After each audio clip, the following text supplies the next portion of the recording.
کمیته زبان و اصطلاحات در تاجیکستان با نشر یک بیانیه رسمی گفته است بخش تاجیکی ویکی‌پدیا بزرگترین دانشنامه اینترنتی طلبات قانون‌های کشور را رعایت نمی‌کند.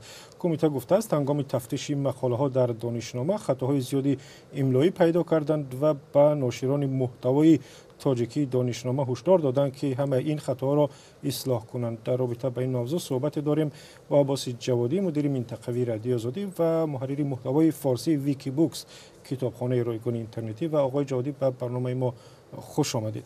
به نظر شما هشدار به ناشران ویکی‌پدیا تا کجا منطقی است، هشدار کمیته زبان تاجیکستان؟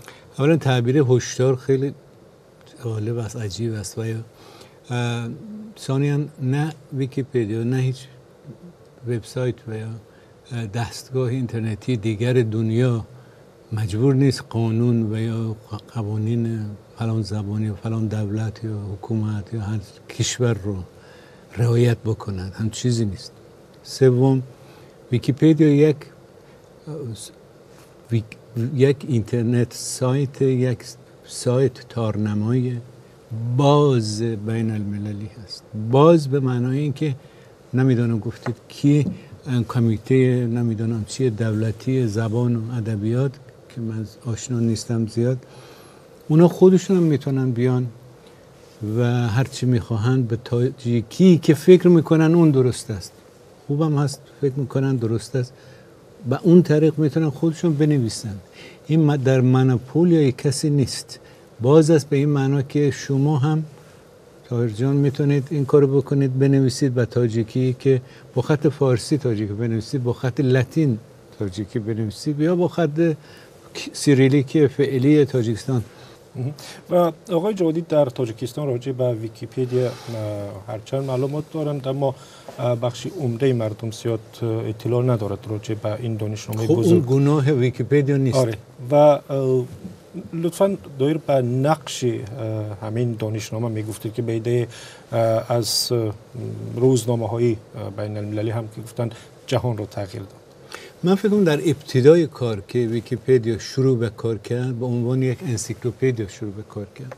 حالا شاخه‌های مختلف دارد، مثلا فقط انسیکلوپدیا نیست، ویکی فرهنگ هست، یعنی لغت واژه‌نامه هر زبان میتونید باز کنید معناشو میگه. یک دو. بعد سوم ویکی کتاب هست که گفتم من اونجا کتاب چاپ کردم. ویکی انبار هست، عکس ها هستن، ویدیوها، عکس ها، مخصوصا عکس هایی که آزادانه در دنیا هر کس میتونه استفاده کنه.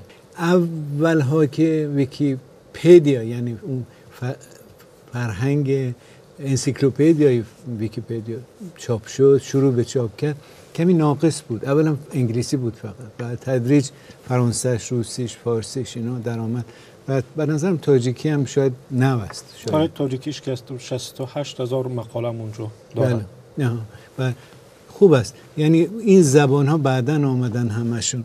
من حتی جرئت میکنم بگویم که در این بین نظر به این که خیلی از فرهنگ های سابق و سنتی به روز نمیشوند، نو نمیشوند، ولی ویکی‌پدیا دائما هر روز از طرف هر کسی که بخواهد نو میشود، اگرچه ممکن است که اشتباهاتی هم داشته باشد، ولی غنیتر از در این بین که 10-15 سال گذشته است، غنیتر از اکثر فرهنگ ها و واژه‌نامه هاست.